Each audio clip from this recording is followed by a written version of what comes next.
Shalom, Assalamualaikum warahmatullahi wabarakatuh. Om Swastiastu, Namo Buddhaya, salam kebajikan. Perkenalkan, nama saya Elian Desa Kita dengan NIM 2214201051. Saya mahasiswa aktif Universitas Muhammadiyah Indonesia Manado, kelas A2 semester 2, Fakultas Keperawatan, Program Studi Ilmu Keperawatan. Video ini saya buat dengan tujuan untuk memenuhi tugas ujian akhir semester dengan mata kuliah Komputer Dasar dengan dosen pengampu Nervose Gian Kaunang STMKOM. Oke, baik, di video presentasi kali ini saya akan membahas materi mengenai komputer. Menilik sejarah ke belakang, asal mula komputer tidak jauh dari alat hitung. Pasalnya komputer berasal dari bahasa Latin computare dalam bahasa Inggris to compute, yang sama-sama bermakna menghitung. Oleh sebab itu, penemuan alat itu dijadikan sebagai salah satu tonggak sejarah komputer. Komputer pertama kali ditemukan pada tahun 1822 oleh seorang ahli matematika asal Inggris, Charles Babbage. Mulanya Charles bermaksud untuk menciptakan sebuah mesin hitung bertenaga uap yang dapat menghitung tabel angka. Mesin tersebut diberi nama Difference Engine Zero dan digadang-gadang sebagai komputer pertama di dunia. Bentuk Difference Engine Zero sendiri sangat jauh berbeda dari kebanyakan model komputer modern saat ini. Meski demikian, prinsip kerja yang dimiliki mesin tersebut sama seperti komputer modern, yakni mampu melakukan perhitungan angka alias komputasi. Hingga pada tahun 1890, seorang penemu bernama Hermann Hollerith merancang sebuah sistem kartil yang mampu menghitung hasil sensus AS yang dilakukan pada tahun 1880. Berkat inovasi tersebut, Hollerith berhasil menghemat anggaran pemerintah sebanyak 5 juta dolar AS. Selanjutnya, Hollerith terus mengembangkan potensinya di ranah teknologi hingga akhirnya sukses mendirikan perusahaan komputer IBM. Selanjutnya, macam-macam komputer. Ada 5 macam komputer, yaitu yang pertama PC atau personal komputer, yang kedua komputer server, yang ketiga komputer desktop, yang keempat komputer laptop, yang kelima superkomputer, yang keenam komputer mainframe. Generasi teknologi komputer. Secara garis besar, sejarah perkembangan komputer terbagi dalam 5 generasi, yaitu generasi yang pertama dimulai ketika komputer digunakan dalam akademi militer seperti komputer Athena Softbury dibuat pada tahun 1937 yang menyelesaikan sistem persamaan linear, dan komputer Celsius untuk membacakan kode rahasia Jerman Nazi. Kemudian ENIAC yang dibangun pada tahun 1946 menjadi komputer pertama untuk tujuan umum. Yang selanjutnya, generasi kedua dimulai ketika transistor menggantikan tabung vakum. Univac diperkenalkan ke publik pada tahun 1951 untuk penggunaan komersial. Kemudian pada tahun 1953, IBM memulai bisnis komputernya dengan merilis IBM 650 dan IBM 700. Generasi ketiga dimulai ketika teknologi transistor meningkat menjadi sirkuit terpadu. Komputer mini adalah inovasi yang signifikan dalam generasi ini dan mempengaruhi generasi komputer selanjutnya. NASA menggunakan komputer generasi ini untuk melancarkan program Apollo seperti komputer bimbingan Apollo untuk mempermudah kendali Apollo Command atau Service Module. Generasi keempat dimulai pada dasawarsa 1970-an ketika penemuan MOSFET dan integrasi berskala besar selanjutnya membawa ke pengembangan mikroprosesor di awal 1970-an. Komputer pribadi yang semakin kecil berkat mikroprosesor mulai berkembang dimulai dari komputer rumahan dan komputer meja. Generasi kelima digadang-gadang sebagai tahapan perkembangan teknologi paling canggih saat ini dan diciptakan pertama kali pada tahun 1980-an. Peningkatan dari segi visualisasi menjadikan tampilan visual pada komputer di generasi kelima mempunyai resolusi sangat tinggi dan begitu tajam. Negara yang mempelopori sejarah perkembangan komputer pada generasi kelima adalah Jepang. Dalam proses pengembangannya terdapat penambahan komponen-komponen penting dalam sistem komputer modern saat ini. Hal ini dikarenakan komponen yang digunakan pada komputer generasi kelima adalah menerapkan ragam teknologi modern seperti superkonduktor, ULC, dan kecerdasan. Jenis dan fungsi hardware dan software pada komputer. Yang pertama, hardware. Hardware menjadi salah satu perangkat ataupun piranti keras yang terdapat pada komputer ataupun smartphone dan perangkat elektronik lainnya. Dari sifat hardware ini masih bisa dilihat secara kasat mata ataupun secara langsung, sehingga bisa disimpulkan bahwa pengertian hardware adalah sebagai komponen komputer yang bisa dilihat secara nyata. Secara umum, fungsi hardware dibagi menjadi beberapa bagian. Kemudian pada bagian pertama, hardware berfungsi sebagai penerima input. Kemudian dari fungsi input ini nantinya akan menjadi sebuah proses pengolahan informasi yang bisa berwujud data ataupun informasi. Setelah mendapatkan proses penerimaan data dan informasi, maka tahapan berikutnya adalah pengolahan. Proses pengolahan data inilah yang membutuhkan waktu cukup lama. Kita masuk pada jenis-jenis hardware. Mengenai jenis hardware berdasarkan fungsinya dibagi menjadi beberapa, yaitu yang pertama perangkat masukan atau input. Perangkat ini berfungsi untuk menerima input dari user. Masukan dari user ini nantinya akan diproses menjadi informasi lain.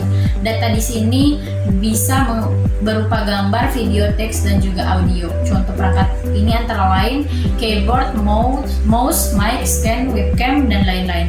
Yang kedua, perangkat pengolah data atau processing. Setelah diterima beberapa hardware bertugas untuk memproses masukan dari user, perangkat ini disebut juga sebagai otak komputer. Lantas kemudian masukan atau perintah yang telah diproses akan diteruskan ke perangkat output.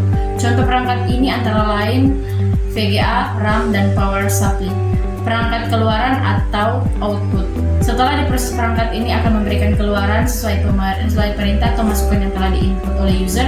Bentuknya bisa beragam, bisa teks, video, gambar, atau tulisan. Contoh perangkat ini antara lain monitor, printer, speaker, dan proyektor. Yang keempat, perangkat penyimpanan atau storage unit. Seperti namanya, fungsi dari perangkat ini yakni untuk menyimpan informasi berupa data itu di dalam komputer atau di luarnya. Contoh perangkat ini antara lain hard disk dan flash disk. Perangkat tambahan atau peripheral.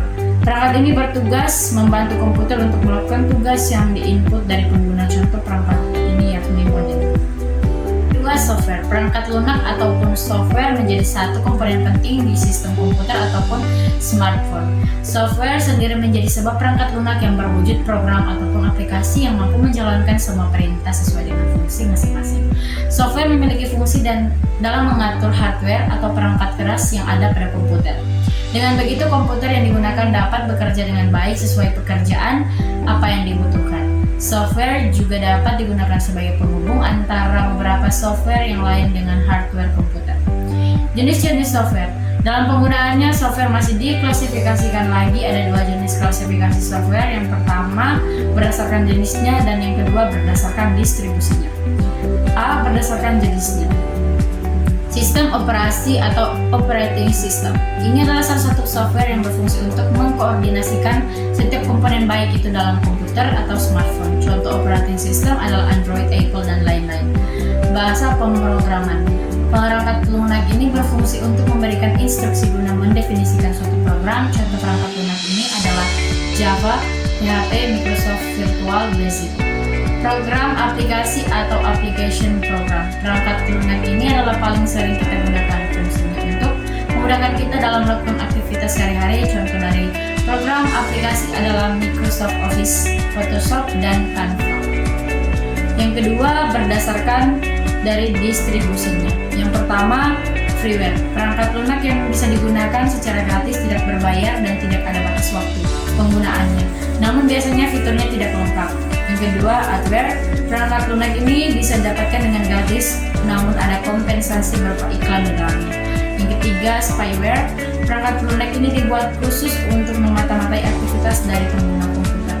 Yang keempat, open source. Ini adalah satu aplikasi yang mana kode sumbernya bisa dibuka, ditingkatkan, diubah, serta disebarluaskan. Yang kelima, software. Ini biasanya digunakan dapat secara gratis dan dikembangkan dengan lisensi GPL. Yang keenam, shareware. Perangkat lunak ini digunakan untuk berbagi file gratis. Penyimpanan pada komputer atau media atau perangkat. Yang pertama, penyimpanan magnetik atau magnetic disk. Penyimpanan magnetik merupakan media penyimpanan yang termasuk dalam penyimpanan sekunder atau secondary storage yang paling banyak dipakai pada sistem komputer modern. Yang kedua, penyimpanan optikal atau optical disk. Penyimpanan optikal adalah media yang menyimpan data komputer yang dapat ditulis dan dibaca dengan menggunakan laser atau bertenaga rendah. Penyimpanan awal atau cold store. Penyimpanan awal merupakan media yang masih tergolong baru. Media ini bersifat online dan tidak menggunakan kapasitas data memori pada perangkat, karena mereka menggunakan penyimpanan yang terdapat pada internet. Operating system pada komputer. Pengertian sistem operasi komputer adalah pengelola yang menyediakan berbagai layanan ke pengguna komputer supaya ada satu paham antara keinginan manusia terhadap komputer, lalu komputer bisa menjalankan tugasnya.